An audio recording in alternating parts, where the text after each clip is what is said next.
Olá pessoal, meu nome é Leila, eu sou professora de fruticultura tropical da Universidade Federal de Lavras, trabalho com a cultura da pitaia, entre outras frutíferas, e a pedido do Bolívar, hoje eu trouxe esse assunto vírus em pitaia, que é um assunto muito importante, preocupante e que nós precisamos divulgar para que isso não seja difundido entre os produtores, tá bom? Bom, vírus é o assunto do momento, né? Essa é a imagem do Covid-19, acredito que todo mundo já conheça, né? Justamente porque esse vírus está mudando a nossa vida aqui no planeta Terra. E então, justamente por conta desse vírus, você já tem bastante informação sobre ele. O que é um vírus, como que ele sobrevive fora do organismo. É uma vida limitada, né, com tempo limitado, justamente porque ele precisa de um organismo vivo para sobreviver e para se multiplicar, né? Então, os vírus, eles são agentes infecciosos ultramicroscópicos que podem ser transmitidos de um ser para o outro, no caso de plantas. Isso pode ser de forma mecânica ou por vetores, que no caso seriam insetos. E justamente por causa da sua natureza intracelular obrigatória, a gente nem pode chamar isso de um ser vivo. Então ele é uma coisa, né? Porque eles dependem de toda a maquinaria celular para cumprir suas funções vitais de replicação e síntese de proteínas. Aqui a gente tem alguns exemplos de muitos vírus, né? A maioria aqui de plantas, que são vírus, tem essa estrutura muito parecida com o Covid-19, então é redondo, todos eles têm uma mesma conformação, que é essa capa proteica, né? Por fora e por dentro o material genético, que pode ser DNA ou RNA. Então, por fora ele tem gordura e proteína.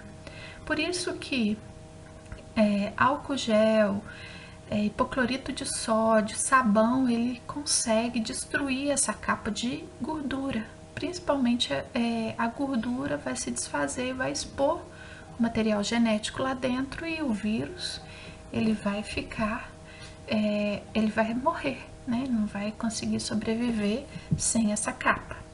Então a gente tem, né, esses vírus redondos, outros vírus em formato de espiral, outros mais compridinhos, então tem formatos variados, né? E qual que é a importância das viroses para as plantas? Bom, a importância é imensa, né? Esses seres, essas coisas causam prejuízos incalculáveis, né? Então a planta normalmente, de forma geral, o que acontece com a planta? Uma planta qualquer atingida por um vírus, ela reduz seu crescimento, reduz produtividade, então vai ter muito menos fruto do que aquela planta poderia ter capacidade de produzir, reduz a qualidade do produto, então vão ter frutos menores, com menor Brix, com menor qualidade de forma geral. E uma coisa muito importante é a predisposição a outros agentes, ou bióticos ou abióticos, ou doenças, ou seca, salinidade e outras coisas. Ou seja, a planta ela vai estar mais sensível. Então ela não vai ter todo aquele vigor e aquela resistência para sobreviver a condições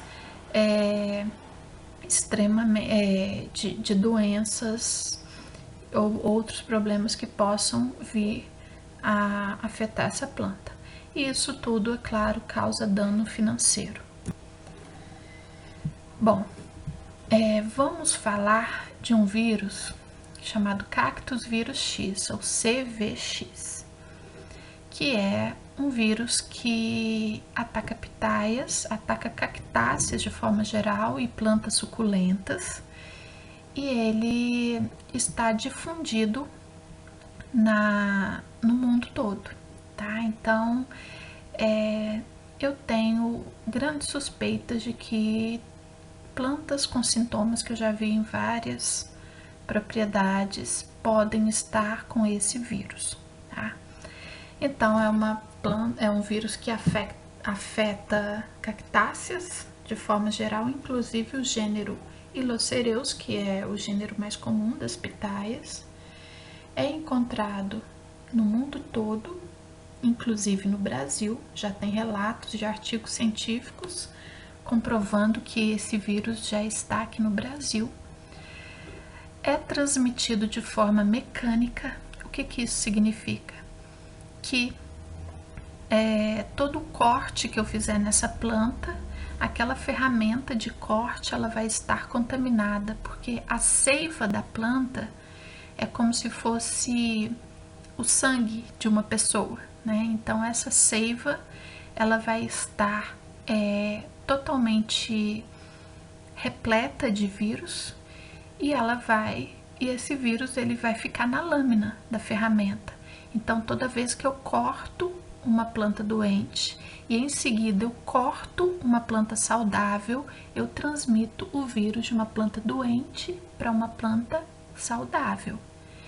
E se eu tenho uma planta doente e eu começo a fazer mudas dela, todas as mudas vão estar doentes, tá? Não é transmitido por sementes, não há nenhum vetor conhecido. O vetor são insetos, né? Então a maioria dos vírus conhecidos hoje tem um vetor. Pulgão, cochonilha, mosca branca, cigarrinha, vários tipos de insetos podem transmitir vírus, mas para esse vírus não há relato ainda, não se conhece um inseto que possa estar propagando esse vírus, graças a Deus, né? E é encontrado em todas as partes da planta, inclusive brotos, flores e frutas. É mais severo nas épocas frias do ano, então isso é extremamente importante. Os pesquisadores já relataram em artigos científicos que essa doença, os sintomas eles são agravados nas épocas frias, tá? E quais são então os sintomas desse vírus, desse problema? Areolas distorcidas. Areolas são as regiões meristemáticas onde ficam os espinhos, né? Onde vão sair brotações e flores. Então vai haver uma distorção, não vai estar normal essa auréola. Então eu infelizmente não consegui encontrar nenhum artigo que mostrasse foto das areolas distorcidas, mas é algo que vai fugir do tradicional, do normal, né? Espinhos deformados, né? Então acontece esse sintoma com bastante frequência. Necrose, a gente já vai ver esses sintomas, clorose, mosaicos verde-amarelos pálidos, ou seja, mosaico é justamente uma parte verde clara, outra parte verde escura na superfície do cladódio. Cladódios retorcidos, enfesamento, que a planta está menor, menos desenvolvida. A planta não mostra qualquer atividade, então ela não vai emitir novas brotações, florescimento não vai estar normal, né? Vai estar mais atrasado ou mais devagar, ou até mesmo sem brotos e sem flores. As hastes, elas tendem a aumentar bastante de tamanho e as plantas elas ficam com uma coloração escura e sem brilho. Bom, essa é uma imagem de palma forrageira com sintoma de mosaico, né? Porque esse vírus também atinge palma forrageira, que é uma cactácea. Então aqui a gente vê justamente aquilo que eu falei para vocês do mosaico, coloração verde escura e verde clara, né? Essas manchas aqui verde claro em todo esse cladódio. Uma outra coisa que a gente pode observar são manchas essas manchas de coloração mais clara, O centro, ele fica com aspecto verde mais escuro, né? Esse centro é como se fosse uma folha, a gente sabe que não é, né? Mas seria a nervura central da folha. Ela fica com aspecto mais verde escuro do que o resto. Nós podemos ver também clorose, né, que é esse amarelecimento mais acentuado que a gente vê nessa segunda imagem aqui, com um sintoma bastante amarelado, e a gente vê essas manchinhas, né, características do verde claro e no caso aqui do amarelo e do verde. Isso aqui me assustou um pouco, esses cladódios retorcidos. Eu vejo isso o tempo todo nos pomares. Então, o cladódio retorcido, ele pode ser um sinal de vírus. Não necessariamente os cladódios retorcidos, aquela planta está com vírus. Mas a gente vai ter que observar outros sintomas para ter certeza, né? Mas esse sintoma realmente é bastante comum. Infelizmente, essa imagem é preto e branco, né? Eu retirei de um artigo que foi o primeiro relato desse vírus no Brasil. Então, a gente tem tanto no cladódio quanto em uma outra cactácea e em uma planta suculenta, né? Com um pouquinho de esforço, a gente consegue observar algumas áreas mais cloróticas, né, do que o resto da planta. Então, isso é um sintoma absolutamente comum nessas viroses. Uma outra coisa que também foi relatado, então é um vírus que promove uma quantidade muito grande de sintomas. Esse avermelhamento da planta também pode ser um sintoma, e a gente vê o centro verde, né? Então, esse centro verde chama bastante atenção. Aqui um mosqueado bem característico, né?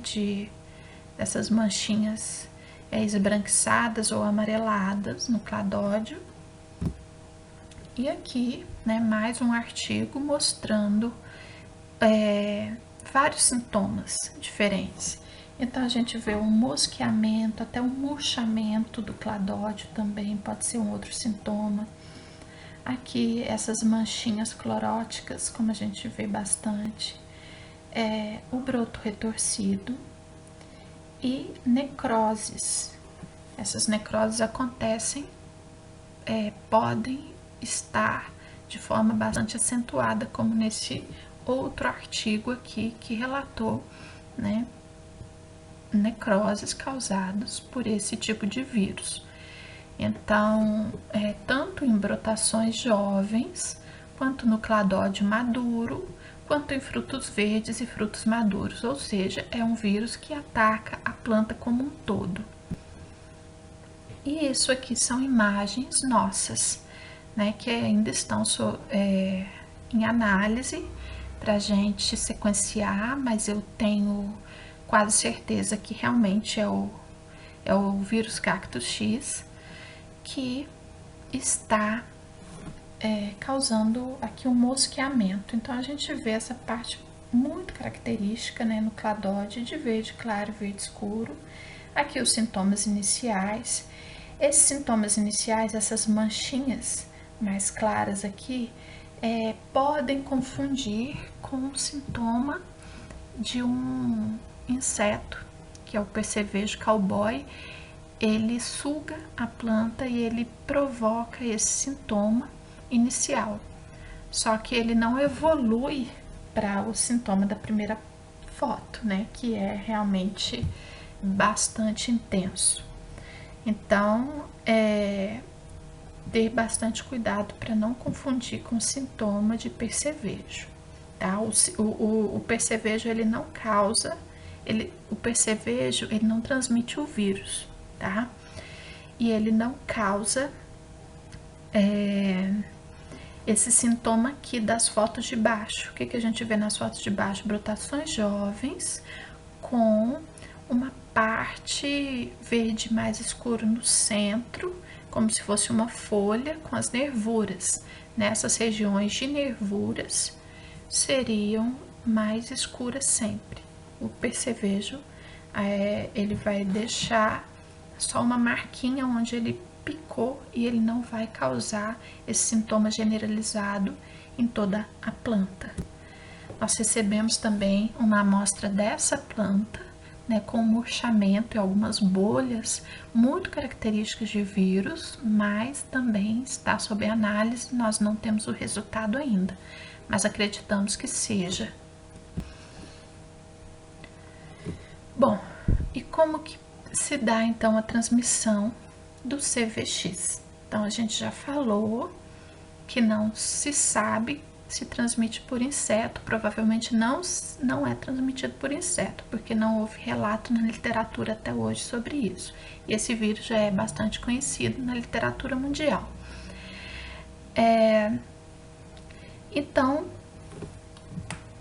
pode ser transmitido por propagação vegetativa, ou seja, por mudas. Então, se eu tenho uma muda de uma planta doente, né, todas as mudas que vieram daquela planta doente, ela também vai estar com sintoma. Todas as vezes que eu podar uma planta doente e em seguida podar uma planta sadia, a planta sadia automaticamente passa a ter vírus, pega o vírus, justamente porque a seiva da planta vai estar cheia do vírus e a gente sujou a lâmina com a seiva dessa planta doente e estamos disseminando isso pelo pomar afora. Então, gente, isso é muito, muito importante. Todas as vezes que passar de uma planta para outra, criem um hábito de limpar a lâmina. Pode ser hipoclorito de sódio, né? Muito simples. A gente pega o hipoclorito de sódio, esse do supermercado, água sanitária, dilui em 50% de água e leva com você numa canequinha, num baldinho, alguma coisa. Todas as vezes que você cortar uma planta e passar para a planta seguinte, mergulhe a ferramenta nessa solução. Isso é o suficiente para matar o vírus, tá bom? Então, vamos falar um pouco mais detalhadamente sobre o controle, né, dessas viroses. Então, aqui a gente tem um exemplo clássico de um triângulo de doenças, né? Toda doença, para se instalar, ela precisa de 3 coisas. Primeira coisa, um ambiente propício, né? Então a gente já viu que esse vírus ele gosta mais de temperaturas mais baixas, então ele é mais ativo no frio. Então, sabendo disso, né, um ambiente mais frio, ele vai proporcionar maior sucesso na propagação, na disseminação, na evolução dessa doença. O patógeno, claro, o patógeno tem que estar presente para que a doença ocorra. Então, na área, se você tem um pomar absolutamente saudável, com mudas sadias que vieram de produtores idôneos e tudo mais, a doença não vai estar lá. Mas se eu tiver uma única planta doente ou duvidosa, eu corro o risco de passar isso para outras plantas no meu pomar. E eu preciso, claro, do hospedeiro, que é a planta, né, que vai ficar doente. Então, nós precisamos do hospedeiro, do ambiente, do patógeno. E no caso de vírus, do vetor, né? A maioria dos vetores são insetos de vírus, né, para vírus, mas no caso desse vírus específico, é transmissão mecânica. Então, o vetor é o próprio produtor rural que está, né, cortando suas plantas doentes e passando para as plantas saudáveis. Ou a pessoa que te vendeu uma muda contaminada. E aí tem todo esse problema que pode vir a inviabilizar o pomar se não tomar as medidas adequadas, né? Então, quais são essas medidas adequadas? A gente tem aqui o princípio de Witzel, que relata tudo isso, dizendo ações que a gente pode tomar que dizem respeito ao ambiente, ao patógeno e ao hospedeiro. Vamos pensar no patógeno, então. A primeira coisa que se fala é a evasão. Então, entende-se por evasão técnicas de fuga, no caso da cultura, dirigidas contra o patógeno, e ou ambiente favorável ao desenvolvimento da doença. Por exemplo, pousio. Eu já disse que o vírus ele não sobrevive fora de um organismo vivo. Então, se eu tive a doença na área, eu posso simplesmente tirar essas plantas e o solo ele vai ficar livre do vírus de forma bem rápida. Então a gente vê aí no Covid-19 que existem muitos estudos já falando que o vírus ele sobrevive em metais por 5 dias, em asfalto 3 dias, em tecido 2 dias. Quer dizer, isso varia de estudo para estudo, mas normalmente é assim. Então a gente já entende que o vírus ele não vive sozinho por muito tempo. Então no solo ele vai morrer em alguns dias, mas a gente deixa em pousio num período longo, 2 a 3 meses, justamente para a gente ter certeza absoluta que o patógeno realmente não está lá na área. Aí depois a gente pode plantar a muda, que o vírus não vai mais estar lá, tá? Uma muda saudável, claro. Nós temos outras técnicas, como por exemplo a exclusão, que são medidas que visam prevenir a entrada do patógeno em uma área ainda não infectada, por exemplo, medidas quarentenárias, uso de material propagativo sadio, muda sadia. Então, muda sadia é a melhor forma de você prevenir o vírus. Então, adquira mudas sadias, tá? Uma outra coisa é a erradicação, que é a eliminação da planta doente. É claro que as torções que a gente vê nos brotos, né? Só aquela torção não é indicativo de que aquela planta esteja doente. Então não vá sair arrancando todas as plantas por aí, achando que tem o sintoma que pode ter vírus. Na verdade, a gente precisa fazer uma análise para ter certeza, porque a gente corre o risco, né, de tirar uma planta da área que não seja uma planta doente, tá? Mas a partir do momento em que eu tiver certeza, eu tenho que tirar essa planta da área, porque a chance de cortar essa planta e cortar uma planta doente, uma planta saudável, já vou estar transmitindo. Às vezes o trabalhador rural que está trabalhando para vocês, ele pode não ter essa percepção, por mais que você explique a ele que tem que podar e fazer essa desinfecção na ferramenta, pode ser que ele não lhe atenda e você não vai saber, e ele vai estar cortando as plantas sem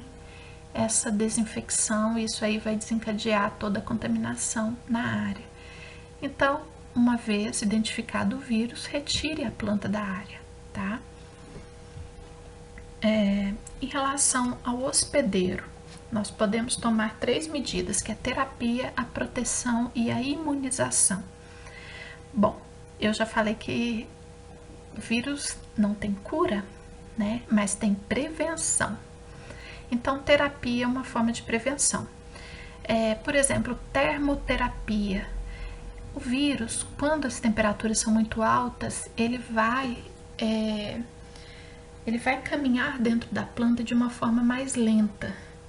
Então, se a gente colocar a planta no ambiente com temperaturas elevadas, tipo 35 a 40 graus, é muito provável que aquelas brotações originadas da planta, enquanto ela estiver nessa temperatura alta, pode estar livre de vírus enquanto a planta estiver com vírus.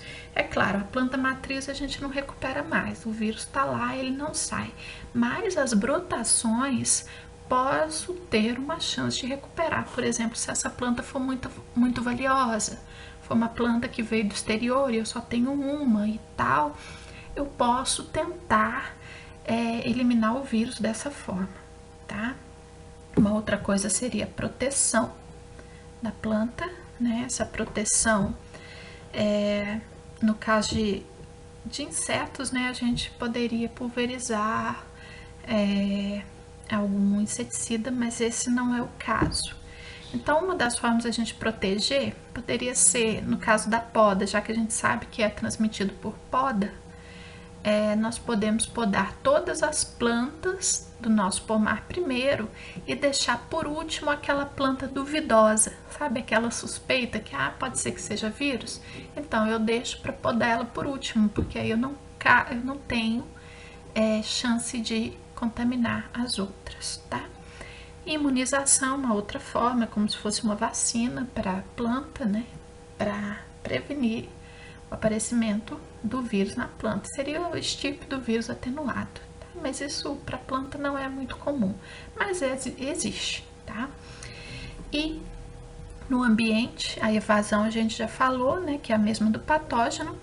E temos a regulação. O que seria regulação? É justamente tratar essa planta da melhor forma possível. Uma planta bem nutrida, bem irrigada, sem estresses, ela vai estar muito mais resistente a qualquer entrada de patógeno, tá?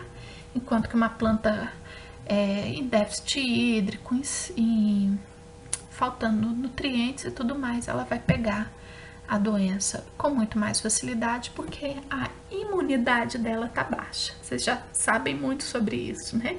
Então, a imunidade baixa da planta também, ela fica mais propensa a pegar vírus. Bom, vamos resumir então para finalizar, né? Como que são essas estratégias de controle. Então, vírus não há cura. Gente, qualquer vírus de planta não há cura. Então, como que eu vou fazer?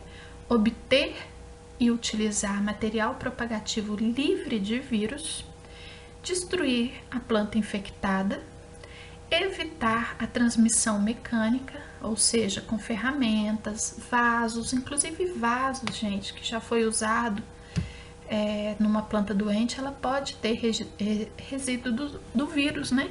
Que ele pode sobreviver na superfície por alguns dias, como a gente já sabe. Restos culturais, gente, eu vejo demais produtor rural cortando a planta e deixando os restos de poda no próprio pomar para decompor, para virar matéria orgânica. Mas se ele ficar ali, ele vai apodrecer, ele pode brotar ali, e se tiver o vírus, ele vai ser uma fonte de inóculo, né?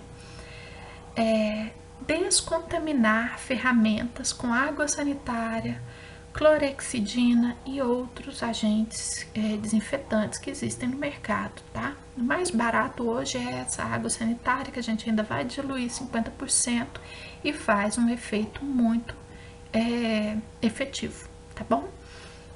Bom, pessoal, aqui estão as referências de todos os artigos que eu relatei e mostrei as imagens, tá? Se vocês quiserem saber ou aprofundar em algo em relação a esses vírus, podem procurar essas literaturas.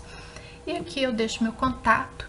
Se alguém tiver dúvidas, estiver querendo trazer essas plantas para serem analisadas, a Universidade Federal de Lavras ela tem um centro de indexação de vírus que pode receber essas amostras. Então vocês entrem em contato comigo por esse e-mail que eu dou as instruções, tá bom? Muito obrigada!